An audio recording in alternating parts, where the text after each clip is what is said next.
Bonjour, bonsoir à tous et bienvenue dans une vidéo tout à fait normale cette fois-ci. Non, bien sûr, je rigole, une nouvelle vidéo exceptionnelle. Ça faisait longtemps que j'en avais pas fait une comme ça. La dernière que je vous ai fait, je crois que c'était sur la Japan Expo, le quiz One Piece. D'ailleurs, super Japan Expo, si je vous ai croisé ou quoi, c'était super sympa, je vous aime tous. Et donc, qu'est-ce qui s'est passé à cette Japan Expo? Eh bien, il y a eu un tome de One Piece qui est sorti, le tome 79, que j'attends depuis 4 mois, quelque chose comme ça. Et c'est le tome qui conclut enfin Dressrosa. Mais on va faire comme d'habitude, on va faire une review chronologique, chapitre par chapitre, page par page, de ce qui s'est passé dans ce tome. Parce que ce tome, on peut le disséquer en deux parties. La partie fin de Dressrosa et la partie intermédiaire avec le prochain arc, l'arc Zou. Donc, la dernière fois, on s'était laissé sur Luffy qui enclenchait le Gear Force et qui démontait Doflamingo, qui l'avait encastré dans le plateau du Palais Royal. Donc là, il est toujours encastré. Tout le monde pense que Doflamingo est KO parce que le choc est trop fort. Mais non, Doflamingo revient. Et on apprend le deuxième contre-coup entre guillemets du Gear Force, parce que le premier, je vous rappelle, c'était que Luffy rebondissait partout et donc il avait un contrôle assez bizarre de son corps. Là, le contre-coup, c'est que déjà il a une utilisation limitée du Gear Force, comme à l'époque avec le Gear Second ou le Gear Third, sauf que là il ne peut plus utiliser le fluide, le haki, et en plus il apparaît super épuisé, tout mort. En gros, il utilise toute son énergie. Mais Luffy ne se laisse pas abattre, il se dit dans 10 minutes je le défonce. Et ça c'est intéressant. Pourquoi c'est intéressant? Parce que c'est la première fois que Luffy, face à un adversaire de haut niveau, hein, ne parlons pas de César Clown et de Odie Jones, c'est la première fois, corrigez-moi si je me trompe, que Luffy a une bonne capacité de jaugeage des puissances, voilà. Parce que si on regarde les gros combats dans One Piece, le premier c'est contre Crocodile. Contre Crocodile, il le défonce, mais genre de justesse, il fait un Showing Balloon et après un Showing Storm. Mais voilà, c'est un mouvement Neketsu, le gentil qui se relève pour défoncer le méchant. Ensuite, contre Lucci, c'est encore plus marqué, parce que Lucci était vraiment en dessous de Luffy, mais c'est grâce aux encouragements de Usopp que Luffy parvient à se relever et à le défoncer à la fin. Après, avant, il y avait Ener. Ener aussi, c'est pareil. Ener, il est en train de voler. Et Luffy, il arrive grâce à une petite technique, une petite escroquerie avec Nami. Non, même pas. La première fois, c'est avec Nami, mais Ener le renvoie au sol. Et après, oui, il s'accroche à un nuage et après, il lui fait le pilon doré, je crois, ou le pilon d'or, un truc comme ça. Une technique sortie de son chapeau. Comme ça, voilà, quoi. C'est pas réfléchi ce qu'il fait. Là, Luffy nous dit clairement, laissez-moi une attaque et je le défonce, je sais que je le défonce. Donc c'est intéressant. Luffy, c'est quand même devenu quelqu'un de très important dans le monde de One Piece et ça fait plaisir de voir qu'il mûrit un petit peu, voilà. Ensuite, donc là, on switch sur une autre intrigue, enfin, c'était une sous-intrigue qui était dissimulée, mais là, on est vraiment dedans, c'est Révolutionnaire avec Sabo contre Barbe Noire avec Burgess. Burgess qui semble récupérer les fruits du démon, on ne sait toujours pas comment. Il y a son sac un peu bizarre qui a des motifs de fruits du démon, c'est peut-être lié mais je sais pas. En gros, il cherche à récupérer les fruits du démon et il voit que c'est Sabo qui a pris le pyrofruit. Et donc il veut le choper parce que le pyrofruit c'est comme un fruit extrêmement puissant. Et donc voilà, un combat je vais parler de tout ce combat en général. Sabo contre Burgess, un combat que Sabo a maîtrisé facilement, hein. Sabo c'est un personnage extrêmement puissant. On l'a vu déjà contre Fujitora, même si je pense que contre Fujitora était au-dessus, mais il a pas lancé sa puissance pour rester à sa place. Mais contre Burgess, c'est d'une facilité déconcertante. C'est un peu déçu de la part de Burgess parce que ce personnage c'est quand même un capitaine de flotte de Barbe Noire. Il est dans l'équipage entre guillemets originel de Barbe Noire. Donc voilà, peut-être que je m'attendais à ce qu'il soit plus puissant. Mais je pense qu'on le verra par la suite. Peut-être, je sais pas, avec un fruit du démon là, il n'y en avait pas. Et Barbe Noire semble s'accaparer plusieurs pouvoirs. Donc peut-être que Burgess, prise de conscience, il va manger un fruit du démon. On verra. Mais c'est certain que c'est pas fini. Il va avoir un clash entre Sabo et Barbe Noire. Peut-être pour faire un parallèle avec Ace contre Barbe Noire, mais je sais pas. Donc voilà. Comme ça, je vais parler de ça, c'est fait. Après, je vais peut-être pas vous parler de tout ce qui est le moment où ils essayent d'arrêter la Birdcage. C'est voilà, c'est dans le tome précédent, les personnages nous disaient ouais, j'ai une technique pour arrêter la Birdcage et je sais comment faire. Et là, ils la font, donc voilà. C'est chose intéressante qu'on voit, c'est que Kinemon et Kanjuro, ouais, maîtrisent le fluide, donc c'est cool, mais voilà, rien d'autre, rien de spécial à dire. Et une news, enfin un truc un petit peu spécial qui nous expliquait, c'est le fruit du démon de Mancheli, la princesse des Tontata. Parce que oui, on savait que ces larmes, pouvaient guérir entre guillemets, mais il y a des précisions. C'est que en fait ces larmes, enfin elles arrivent à à sécréter ce qui s'appelle des récupiscenlies, qui sont des fleurs qui soignent. Et donc enfin moi ça m'a fait penser à quelque chose, ça m'a fait penser au rêve de Chopper. Parce que oui, son rêve c'est quoi? C'est de trouver la panacée, le médicament qui soigne tous les maux. Et donc s'il y a des plantes qui peuvent soigner comme ça de manière instantanée presque, même si après on voit que c'est de manière temporaire, ça veut dire que peut-être qu'il y a une fleur qui permet de tout guérir, et je sais pas comment l'appeler, peut-être que c'est un pissenlit aussi, peut-être qu'elle est sur Raftel, je sais pas. En tout cas, voilà, moi ça m'a fait penser à ça, et c'est dommage que Chopper n'ait pas été sur le terrain pour voir ça, ça aurait été cool. Donc ensuite il y a tous les combattants du Colisée qui soit essayent d'arrêter l'usine, comme je vous l'ai dit, soit tentent de faire perdre du temps à Doflamingo, le temps que Luffy se remette sur pattes. Et là, fait intéressant, enfin c'est une belle scène, c'est Violette qui fait face à Doflamingo. Violette qui était un personnage quand même assez puissant. On l'a pas beaucoup vu, hein, mais déjà son fruit du démon est très puissant, ça, c'est celui qui augmente les capacités de ses yeux. Mais on l'a vu aussi, elle a des techniques stylées avec les baleines lacrymales, je crois. Elle maîtrise le fil, en bref, c'est intéressant. Dommage qu'on voit pas un petit peu de combat. Ça aurait été cool, ça aurait été stylé, genre des pas de salsa mêlés avec des trucs stylés avec les yeux et tout, mais on squeeze un peu ça pour se concentrer sur l'essentiel, le retour de Luffy. Luffy qui, encore une fois, ça améliore la relation avec comment elle s'appelle, Rebecca, parce que Rebecca s'apprêtait à tuer Violette sous le contrôle de Doflamingo, et Luffy arrive en sauveur, il lui fait non, tu vas rien faire du tout, je vais te défoncer. Et voilà. Et il y a un truc dont je voulais parler, ça j'en referai une vidéo, mais c'est sur la lecture en chapitre. Je pense que ça a dû être un calvaire à lire en chapitre, ça, parce que enfin on sait que Doflamingo va se faire battre, c'est One Piece, on sait que voilà, que Luffy il va battre Doflamingo, parce que Doflamingo c'est, après tout, c'est qu'un corsaire, c'est un corsaire extrêmement puissant, mais bon, c'est un corsaire. On sait qu'il va le battre, mais il y a tout un, un fil rouge avec Guts, le commentateur du Colisée, et c'est quand même assez redondant. Genre il fait ouais Luffy, Lucy, il appelle Lucy, ouais 3, 2, 1, go, ouais tu vas le défoncer, ouais. Il fait le commentateur. C'est en tome ça passe, vu que t'as quelque chose de complément en scan, ça a dû être un calvaire. Avec le compte à rebours et tout, c'était... Je vous plains.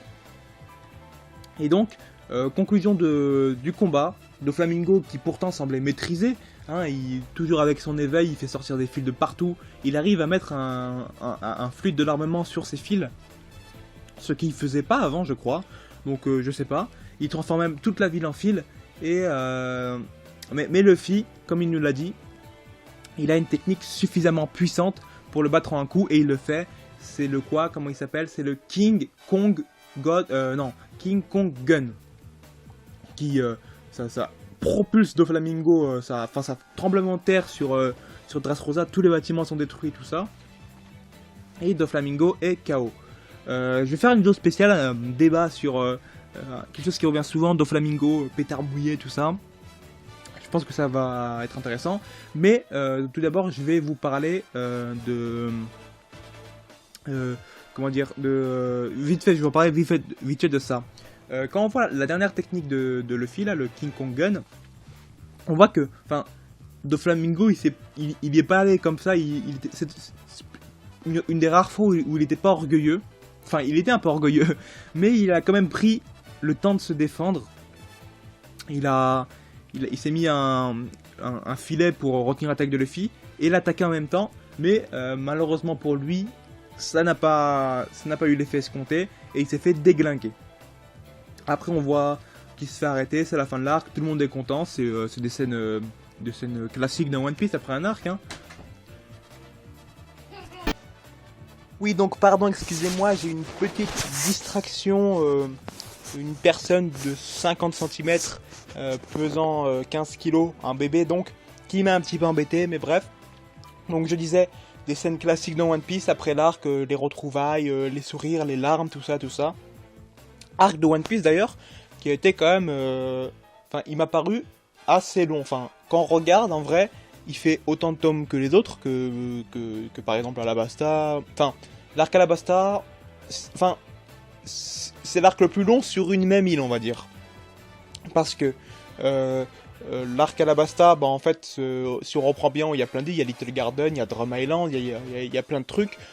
De vrais tomes sur l'île d'Alabasta, il doit y en avoir 5 ou 6. Skypea, ça fait 5 tomes. Quoi encore, Water 7, on y reste que très peu de temps pour aller sur Enies Lobby.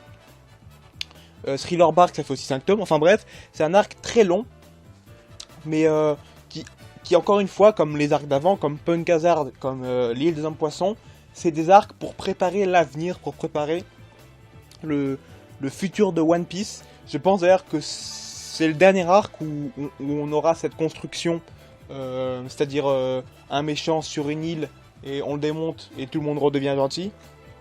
Je pense que c'est le dernier arc de cette façon qu'on aura.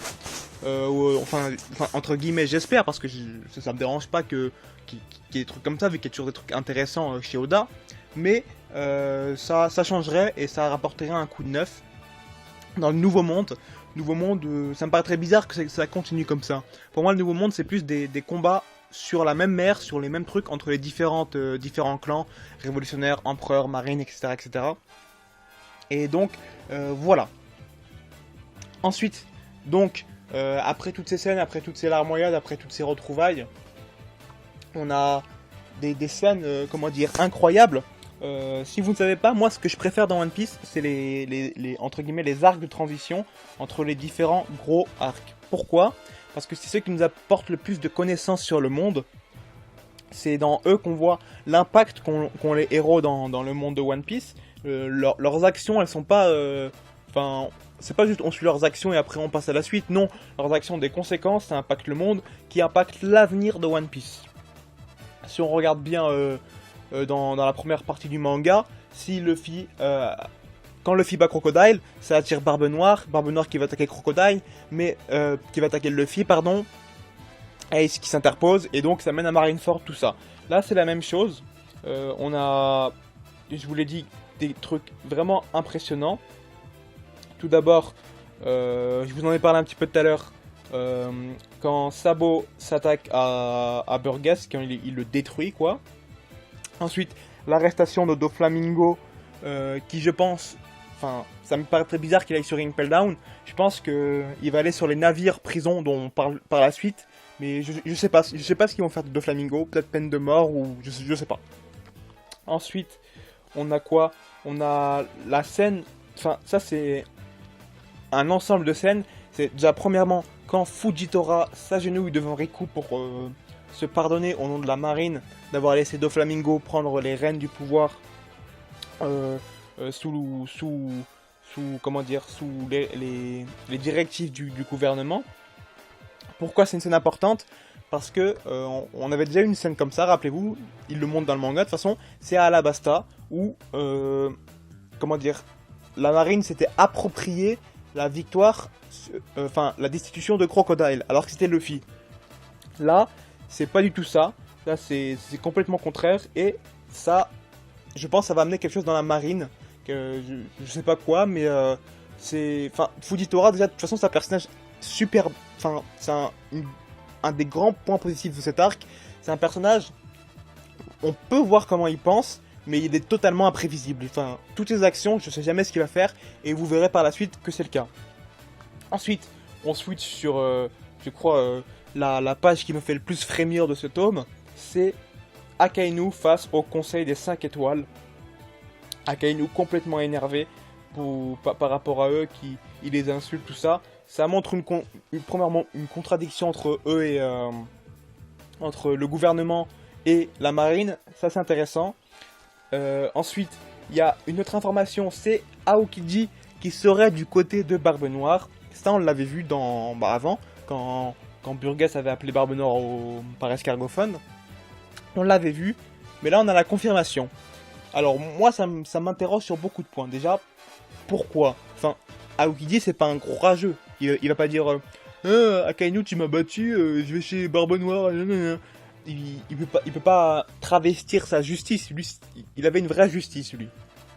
On peut le voir quand il décide de ne pas arrêter Robin ou des trucs comme ça.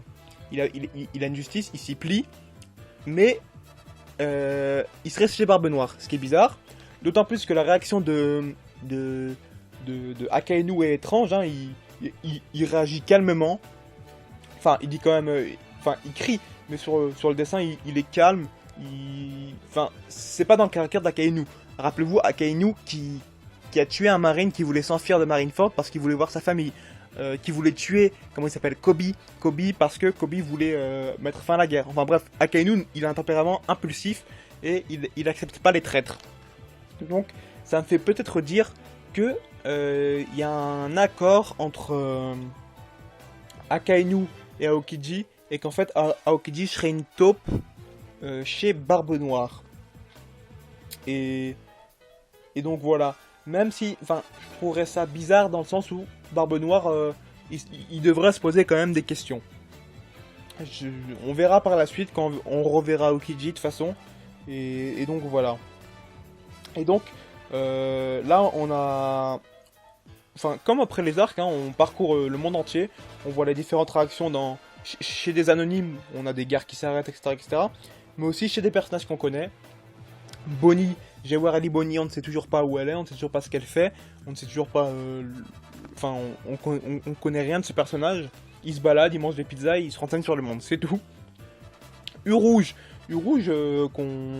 ça faisait un bail qu'on l'avait pas vu, et on le voit, il est dans le ciel, tranquillement, il se repose, face à une bataille, contre qui, je ne sais pas. Je vois que beaucoup parlent des nerfs, mais franchement, je sais pas. Pourquoi pas, ça pourrait être sympa. D'autant plus que U-Rouge était allé sur l'île de Raijin, l'île où le tonnerre s'abat constamment. On voit ensuite sur le navire de Big Mom, comment il s'appelle, Capon Bang, donc à la manière de... Enfin, Capon Bang serait sous le commandement de Big Mom, à la manière de, page d'après, Jess Drake, qui est sous le commandement de Kaido. Et là où ça met un petit peu à mal ma vidéo théorique que j'avais fait il y a quelques semaines, je vous invite à la regarder, c'est que Kaido semble vraiment sous le commandement. Enfin, il n'y a rien qui ferait penser qu'il va eu le quitter ou quoi. Il dit juste, ah oui, Doflamingo, il a tué mon père. Voilà. Et, autre information, on a la cible de l'alliance Kid Hawkins Apu.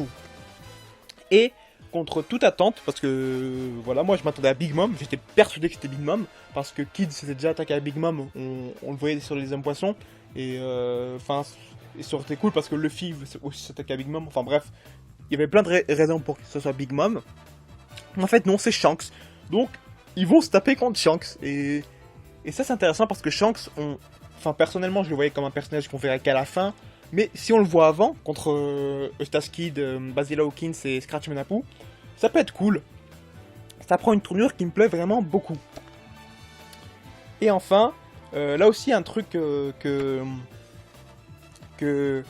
comment dire que...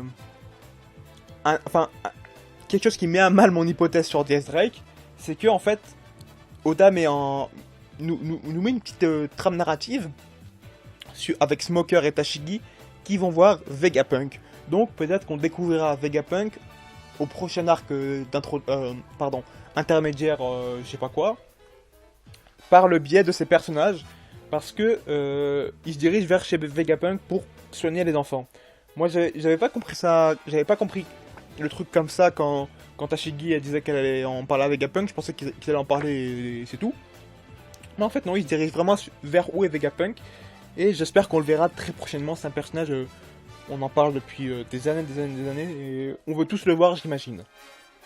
Enfin, on a là aussi la deuxième page qui m'a fait frémir. C'est quand, enfin, le clash frontal entre le chien et le tigre. C'est d'ailleurs le nom de ce chapitre. C'est entre Akainu et Fujitora. Je vous avais dit que Fujitora, j'arrivais à le cerner, mais j'arrivais pas à voir, à comprendre ce qu'il allait faire. Et là, c'est la même chose. Il semblait, enfin, lui, il a une justice, comment dire, noble. En gros, il sait faire la part des choses. Et là, il nous dit que qu'il voulait, entre guillemets, que la marine s'élève un peu en reconnaissant ses fautes, tout ça. Ce qui ne plaît pas à Kainu qui lui veut une marine impeccable aux yeux des gens. Non, Fujitora il lui dit, même si on commet des fautes, ça va pas nous déshonorer, on fait des fautes nous aussi. Et juste après il dit, je vais te ramener la tête de Law et de Luffy. Donc, c'était inattendu, surtout qu'il le dit d'une manière super énervée. Et ça m'interroge sur la relation qu'il y a entre Fujitora et Akainu, parce que, enfin, on parle pas à son supérieur comme ça, même si Fujitora est plus vieux qu'Akainu, tout ça, c'est bizarre, d'autant plus que Fujitora il l'appelle par son prénom, Sakatsuki, mais enfin, ce nouvel amiral, et j'espère le prochain amiral qu'on va voir, le taureau vert, ils sont, enfin, pour l'instant c'est du tout bon, ils sont même peut-être plus mis en avant que dans la première partie du manga. Kizaru, on le voit pas trop, hein. On le voit dans un flashback, on le voit vite fait dans Marineford Sabaody, mais après ça, Aokiji déjà un peu plus. Après, on a... Voilà, là aussi une vidéo où j'en ferai un débat, c'est sur Sabo. On a le pourquoi du comment. Pourquoi Sabo n'est pas venu à Marineford? C'est parce qu'en fait, il était amnésique. Donc c'était une explication attendue, logique, tout ça. Mais là où moi ça me pose un problème, c'est que, enfin, je sais pas si j'ai mal compris la scène ou quoi, mais apparemment Sabo réagit au moment où il entend le nom de Portgas the Ace. Mais, de par sa position comment dire, de second de dragon, il devrait quand même être un petit peu plus au courant du monde. Et Ace, c'est quand même un personnage qui était très important dans One Piece, on le voit dans son flashback, on voit qu'il défrayait la chronique, il apparaissait dans tout le journal. Et puis même, il était capitaine d'une armada de Barbe Blanche, je sais pas rien, donc on devait parler de lui dans le journal. Et Sabo, il fait le surpris, il fait ah bon, Ace, ah mais c'est pas quelqu'un que je connais, ah mais si c'est mon frère, ah. Et donc voilà. Et de même, il aurait dû reconnaître Luffy qui était un rookie, qui lui aussi, il était tout le temps dans le journal, il a quand même détruit Enies Lobby, Crocodile, même si ça... Enfin, Crocodile, ils en ont pas parlé dans le journal, dans le journal, pardon.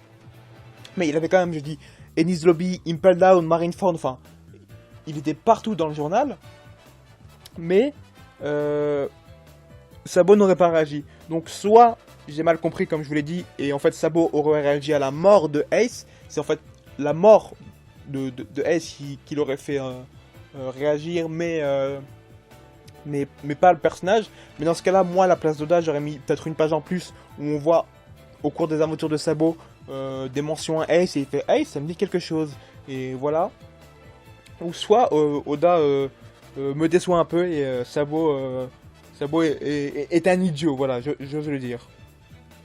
Et on comprend aussi pourquoi il voulait prendre le pierre aux fruits, c'était pour honorer la mémoire d'Ace, c'était logique. Même si je pense que moi derrière il y a une autre raison, c'est pour ses convictions de révolutionnaire, de changer le monde, il fallait qu'il acquiert plus de puissance. Après ça, c'est peut-être. Et après il s'enfuit sur des corbeaux, ce qui est bizarre. Ensuite, comme je l'ai dit, Fujitora a... Enfin, on peut pas anticiper ce qu'il va faire. Dans quelques pages plus tôt, il disait qu'il allait ramener la tête de Luffy et de Law. Et là, il les laisse vivre... Enfin, il laisse le destin être maître de leur vie. Et il joue au dé, et tant que le chiffre tombe pas, bah il les tue pas. Donc j'imagine que le chiffre va tomber tôt ou tard, hein, parce que sinon c'est un peu triste. Et voilà, tout simplement. Encore une fois, Fujitora, un personnage vraiment super. Et après 2 ans sans les avoir vus, ils avaient été kidnappés, on sait pas où ils ont été emmenés, on sait pas ce qu'ils faisaient, on sait pas, on saura, je saurai par la suite, vous devez savoir je pense, mais je saurai par la suite. On voit enfin l'équipage de Sanji, on va dire, avec Caesar Clown, Chopper, Momonosuke pardon, et Nami et Brook. On les voit, visiblement ils sont sur Zoo, visiblement ils ont fait un truc à Big Mom, parce que même tout à l'heure Capone Bang, il disait qu'ils allaient récupérer Caesar Clown. Et on les voit, ils sont sur une île ultra étrange. Où il y a de l'eau qui tombe du ciel, il y a des personnages super méchants, il y a des espèces... il y a une espèce de fille avec un nez de rat ou un truc comme ça. Et il y a un truc qui m'a interrogé. Parce que là, enfin... Là, je peux rien vous dire sur ce qui se passe, vu que je ne comprends rien. Je suis catapulté dans leur action. J'ai pas le contexte, je sais pas les personnages contre lesquels ils se battent, c'est qui. Je sais pas ce qu'ils ont fait avant. Je sais pas ce qu'ils vont faire après. Je sais pas pourquoi ils sont séparés au départ. Enfin bref, je ne comprends rien. Ça, c'est du teasing à la Oda. Dans le prochain tome, je pense que j'aurai des éléments de réponse que je cherche. Mais le truc qui m'a interrogé dans tout ça, c'est comment il s'appelle, Sheephead. Donc la tête de mouton, qui fait une technique qui s'appelle les cornes du mouton, sheep horns. Et ce qui est bizarre, c'est que ses mains se transforment en cornes. Alors ça me fait peut-être penser que les Smiles, c'est pas des Zoan parfaits, dans le sens où ils donnent pas les vraies capacités de l'animal. Parce que un mouton, ça a pas des cornes à la place des mains. Et donc, peut-être qu'il donnerait juste quelques capacités, genre transformer justement les cornes en mains ou trucs comme ça, mais ce ne serait pas des Zoan complets. Ça aussi, je le verrai par la suite, parce que oui, j'ai plus ou moins la confirmation que Sheephead, il appartient à l'équipage de Kaido de par son emblème, et justement, en parlant de Kaido, on a après une scène incroyable, vraiment... Cette scène est magnifique, elle justifie l'achat du tome à 1 milliard de %. C'est justement au repère de l'équipage de Kid, Hawkins et Apu. Il y a un espèce de géant qui tombe. Après, il y a un truc que Oda aime faire pour... il le fait très rarement, mais quand il le fait, c'est vraiment pour marquer une situation, c'est mettre en place un narrateur. En général, Oda ne nous raconte pas, mais il nous montre. Et là, il nous raconte.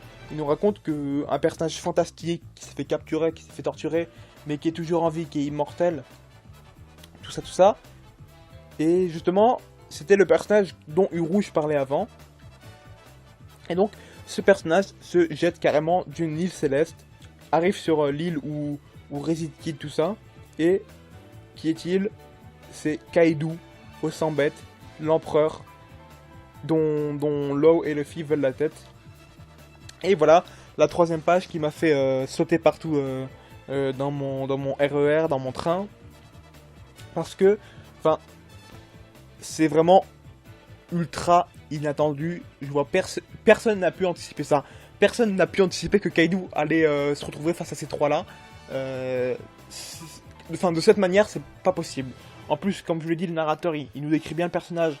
Le personnage, il est complètement fou. Il cherche à se suicider, mais il n'y arrive pas.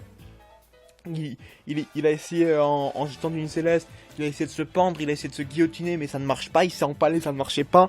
Donc Kaido, la créature la plus puissante du monde, sur les airs, dans les airs, sur terre et dans la mer, ce qui me fait penser qu'il n'a pas de fruit du démon, parce que si il avait un fruit du démon, s'il voulait mourir, il se jette dans l'eau et il meurt.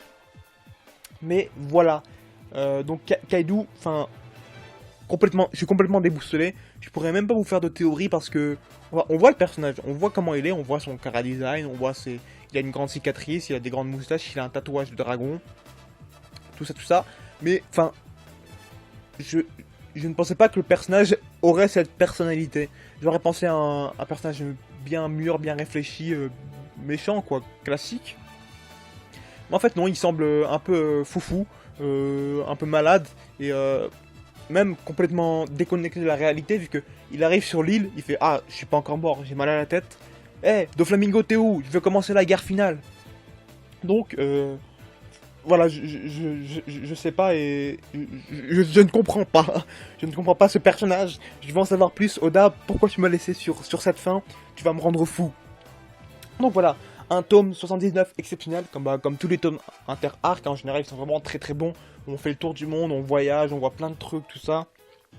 Ça fait plaisir.